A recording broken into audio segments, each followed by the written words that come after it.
la division d'un décimal par un entier. Je dois savoir trouver le quotient décimal exact d'une division ou diviser un décimal par un entier.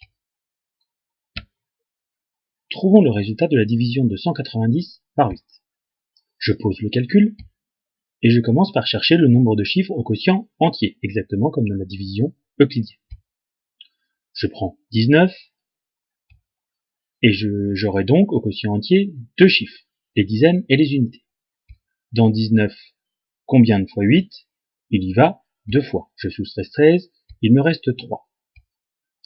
3 est bien plus petit que 8, je peux abaisser le 0. Dans 30, combien de fois 8? Il y va 3 fois.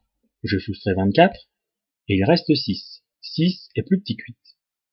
Maintenant, nous allons calculer le quotient décimal. 6 unités, je peux aussi dire que ce sera des dixièmes, et je vais donc passer dans le dividende en ajoutant un 0 des dixièmes, et dans la partie quotient, je vais passer au dixième. 0 dixième, et je vais donc chercher le chiffre des dixièmes. J'abaisse mon 0, et je cherche, dans 70e, combien de fois 8? 7 fois 8, 56, je soustrais 56, il me reste 4 dixièmes. 4 est plus petit que 8, je peux donc passer au centième. Et dans 40 centièmes, combien de fois 8? Ça tombe juste. 40, 5 fois 8, 40. Je soustrais donc 40, il me reste 0. Je n'ai plus de reste, je peux donc écrire que 190 est égal à 8 fois 23,75, ou 190 divisé par 8 est égal à 23,75. Je sais diviser un nombre décimal par un entier. Et je dois trouver le résultat au centième, je vais donc m'arrêter au centième de la division de 15,1 dixième par 120. Je pose le calcul, et je sais que je m'arrêterai au centième. Je peux donc, dans mon dividende, écrire le chiffre des dixièmes et des centièmes. Je peux mettre la couleur, ça me permettra de ne pas me tromper, surtout pour écrire le résultat. Je cherche pour le quotient entier, or 15 est plus petit que 120, donc il ira 0 fois. Je ne vais pas donc prendre 15, mais je vais prendre 151 et passer directement à 151 dixièmes.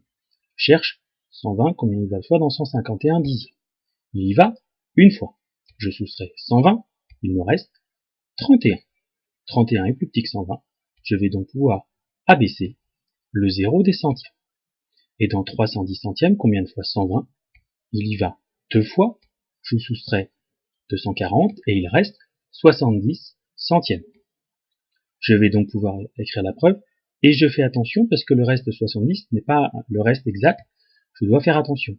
70, c'est bien 70 centièmes. Je peux vérifier en alignant correctement la virgule et voir que c'est 0,70 centièmes. La preuve est donc 15,1 est égal à 120 fois 0,12 centièmes plus 0,70 centièmes ou 0,7 dixièmes.